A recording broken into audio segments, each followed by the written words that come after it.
Hello everyone and welcome back to my 2012 Halloween watch list. Once again, we're marching on. It's almost the end of the month.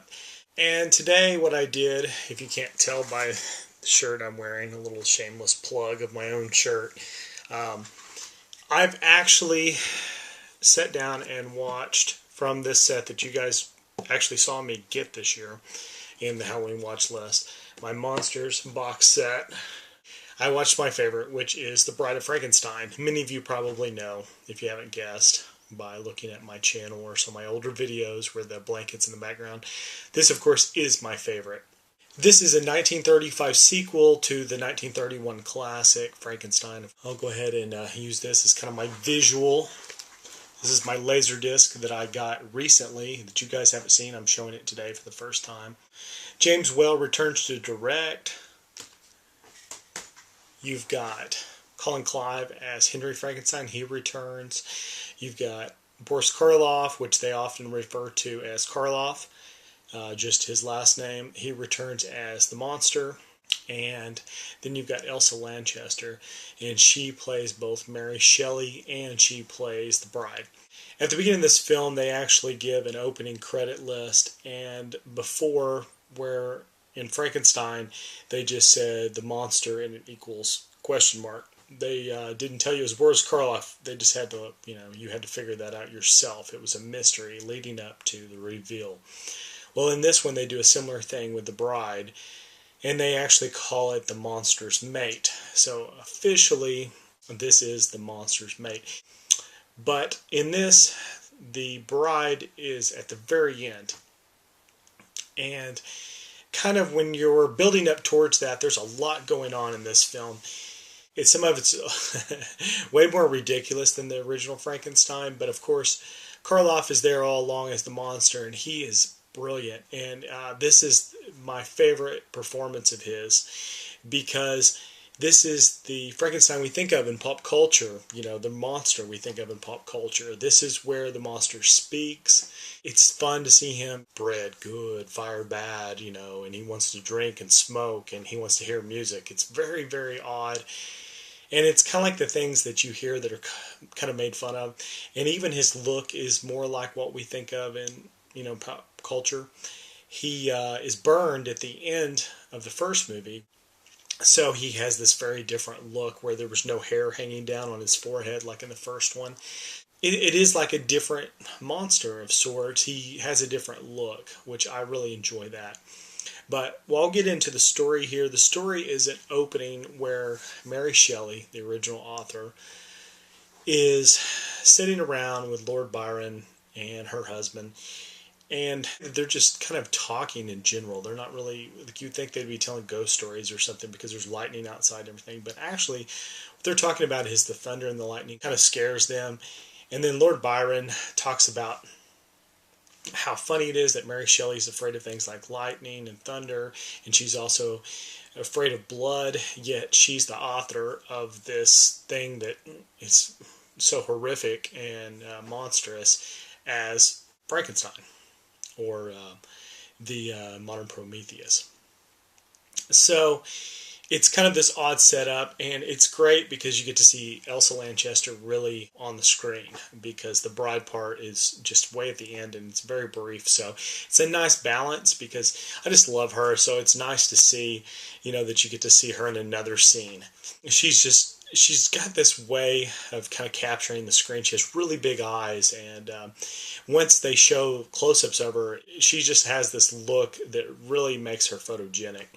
But after they get into the story of what happened in Frankenstein, they're talking about it, she kind of uses that as the transition to catch up the audience, because the audience, it's been 4 years since they've seen Frankenstein, and as they're talking about her book, they're also sort of filling in everybody that maybe didn't see the first film. Then she says that's not where the story ends. There's more story, and that's where it kind of leads up to the bride. The Bride of Frankenstein takes place directly after Frankenstein. It's a direct sequel, which I enjoy that. The Dr. Frankenstein, Henry Frankenstein, he was believed to be dead. He's not. The monster was believed to be dead. He's not. And we've got this new doctor that kind of comes to town, and his name is Dr. Pretorius. And he's a very odd fellow. He kind of reminds me, he looks sort of like Peter Cushing, which is interesting, knowing that Peter Cushing did a lot of similar roles in the Hammer horror films. But this Dr. Pretorius, he is seeking Henry Frankenstein because he wants to kind of collaborate with him. He's had his own success with creating life, and he creates these little miniature people in little jars. It's very bizarre, and it's kind of almost like goofy and funny. His whole thing was he can't create a full-size human, which I don't even understand how that works, but and so he gets this idea that he wants to help Henry Frankenstein, complete his original experiment. But really, he kind of wants to complete the experiment, and he needs Henry Frankenstein's assistance. But along the way, the monster is kind of wreaking havoc, but it's a lot of the same stuff from the first film, which is every time he gets a break and he's kind of learning to exist in this world that's around him, then somebody points him out as the monster and shoots him with a gun or hits him with something or causes him to have to defend himself and kind of go crazy. There's an interesting scene where he meets up with a blind man that just takes him in, and you get this moment where you feel like the monster actually could have a normal life. It's very, very sad to have that taken away from him, because that's what happens in the movie, and it's one of those things that you kind of go through it with the monster, because you start to see him as a regular person, because this is where he starts to talk, and he says this is good and this is bad, and he wants to hear music, and he calls this blind man his friend, and it's very touching to see all these things, because Boris Karloff has this way of portraying the monster in any light he wants. He has just great presence as a monster. And he's very likable, even though, in its own way, the monster is a killer. The monster is also an innocent, which is very sad. Because, if you've seen the original one, it's good that it's called Frankenstein, because the doctor is kind of the evil one, which is probably my main negative on this movie, is they kind of let him off the hook in The Bride. In The Bride of Frankenstein, he's kind of given a way out of everything that he caused in the first movie. He's supposed to get married, and he's there with his fiancée, and he's given a free pass because this Dr. Pretorius actually becomes the one that wants to do all these evil things, and it's just all the focus, shifts to Dr. Pretorius. But you see these moments where he gets a little too excited, Dr. Frankenstein, and you can see that that's still in him, but all the focus is off of him. He kind of gets away with it. But the thing is, they're building this mate. Dr. Pretorius gets this idea that that's how he'll soothe this beast, is also his idea. He wants to create something too. Dr. Frankenstein created man. Dr. Pretorius wants to create woman. And he kind of encourages the monster to assist him, and they kind of blackmail Dr. Frankenstein into helping. But that's where it all builds up to, what we get of as the Bride. There's a lot of interesting stuff that happens in this movie. I could go on and talk about this for an hour. I can't. The movie itself is very short. It's only 75 minutes. Looks great on Blu-ray. It, of course, is in what we would call full screen, like a 4:3 ratio. It's pretty close to that. I think it's 1.37, something like that. It looks great. It's very clean. I hardly noticed any imperfections in it, but yet it's got lots of grain, lots of detail. You can actually tell where scenes are in focus and when they're out of focus. I've never really noticed that much in the DVD and VHS and other formats. But once you guys get to the Elsa Lanchester part of that film, it's very brief and it's to the point, but I love all the close-up scenes. It's beautiful, and it's heartbreaking, and it's so just eerie and creepy. But yeah, The Bride is a masterpiece of cinema. Would have to rank it above Frankenstein, honestly. I think the Frankenstein story in its own way is a stronger story, and it has less ridiculous things going on. But at the same time, the things that happen in The Bride, to me, are just way above what you see. Because anything you could say is the best part of Frankenstein, you get that kind of stuff in The Bride plus more. But you can't have The Bride without the original, so they balance each other out. I think it's a good combo. Watch those two together. I will go ahead and leave it at that. Today on the bonus section, I'm going to give you something kind of interesting. So I'm going to go ahead and switch over to the bonus section here, flip up the lights, and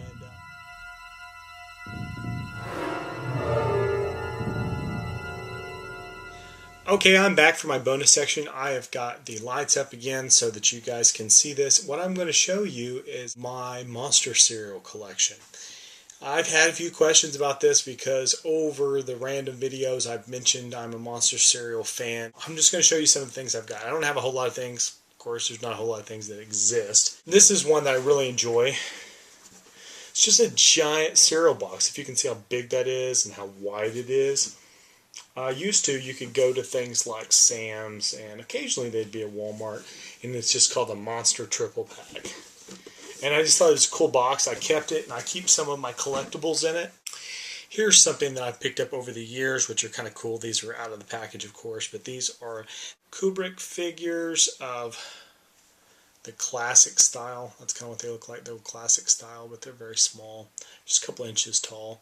There's Frankenberry there. There's the little Boo Berry figure, and these are articulated, sort of. Of course, Boo Berry doesn't have articulated feet. There is classic Count Chocula. This probably won't be in focus very well, but there you go.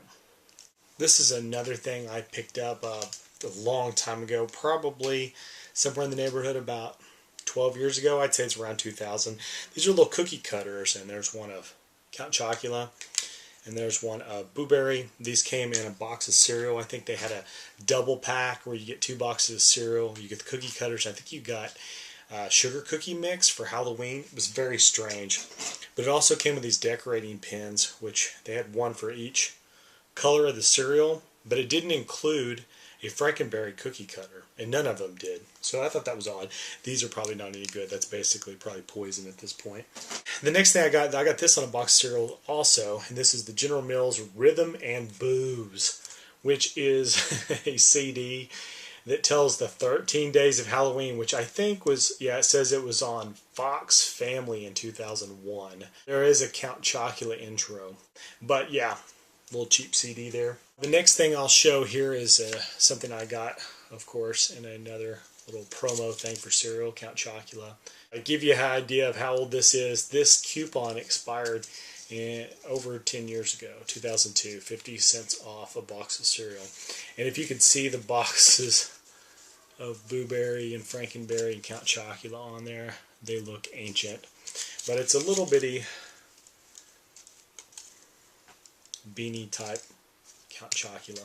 This is a remake of the old vintage. I guess it's kind of like it's sort of like just a vinyl figure. This is an original vintage one, and I think these were made in the 1970s. I picked these up on eBay like close to 10 years ago.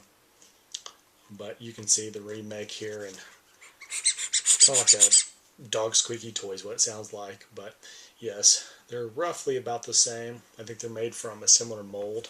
And then, of course, I've got the Funko version of Boo Berry, and Boo Berry was made as a bank. And it has a little thing we can open on the bottom. This is the Frankenberry, and he is oddly in like 2 pieces. It's kind of hard to see there. But this is like a remake also. This is an original. This, of course, is an original Boo Berry, and he has that squeaky material. Kind of faded, but yes, that's a vinyl Boo Berry there. And this is one of my favorites, one of the hardest to find. I don't have the Frankenberry, which I think is probably the most expensive one to find, but this one's almost equal.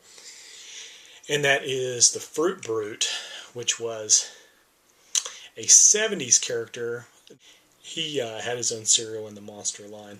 Now I'll show you some newer Funko stuff. I, of course, gave up after collecting some of these, but this is the Fruit Brute bobblehead, head knocker, whatever you want to call it.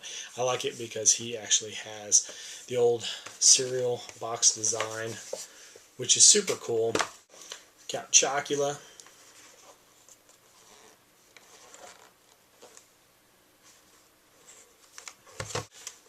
Frankenberry.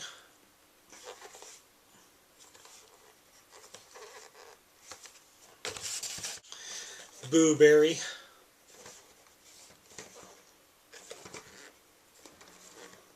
Then the last guy is Yummy Mummy. You may not remember this guy. I actually remember this. I used to buy this from time to time way back when. I think this was out in the late 80s last. It might have disappeared around probably 1989, something like that. I'm not really for sure. A Yummy Mummy and this guy here are really similar, this cereal for Fruit Brute. I think the main difference is I think Fruit Brute had green marshmallows, if my memory serves me right from the last time I looked that up. This guy here, Yummy Mummy, was kind of like a mixed fruit, sort of like Fruit Loops or something like that, but with marshmallows. That's my monster collection. But instead of letting you guys go, since this is such a special treat, I love the Bride of Frankenstein, I'm going to do one more bonus thing. So I'll be right back again.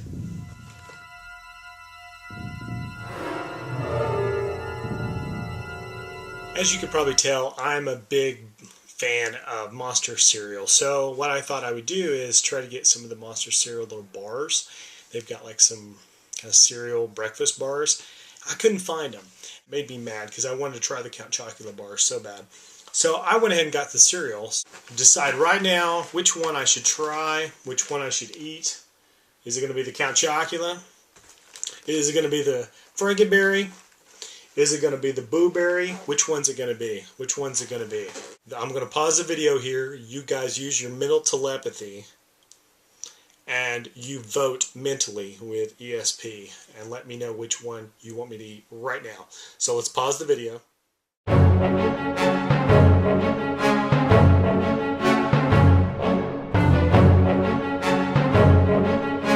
Okay, unpause the video. Using my mental telepathy to tally up the votes. Drum roll. And actually, it's very close. I really can't say. We would almost need a runoff. I think Count Chocula won, but guess what? We're all winners today. I've got my bowl here. And what is this? Boo Berry. And you're thinking to yourself, I didn't vote for Boo Berry.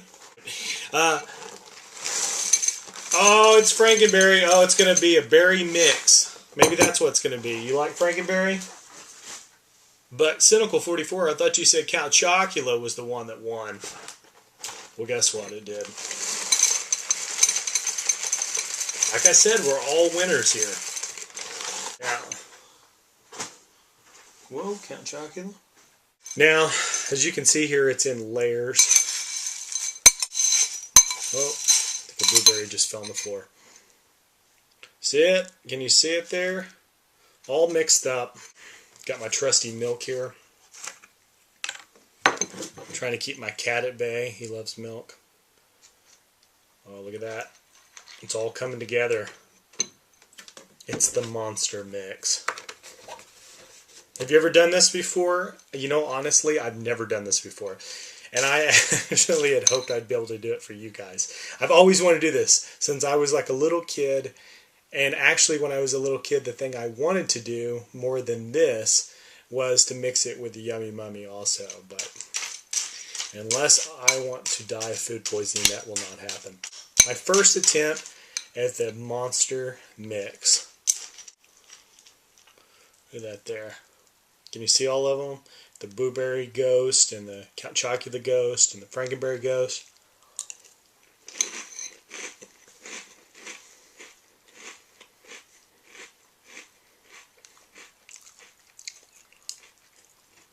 It's actually pretty good. I can't say that I can taste the Count Chocula very well. I like it. The berry taste is a little much. You know what I mean? Like if you really wanted to balance this out and make it where you could taste everything together or equally, try using half Count Chocula, 1/4 Frankenberry, 1/4 Boo Berry. I think that's the perfect monster mix. Get a little bit more Count Chocula in there. All right, I'm going to go ahead and leave it at that and finish off this monster mix. Hope you guys enjoyed, and I will see you again tomorrow. Take care.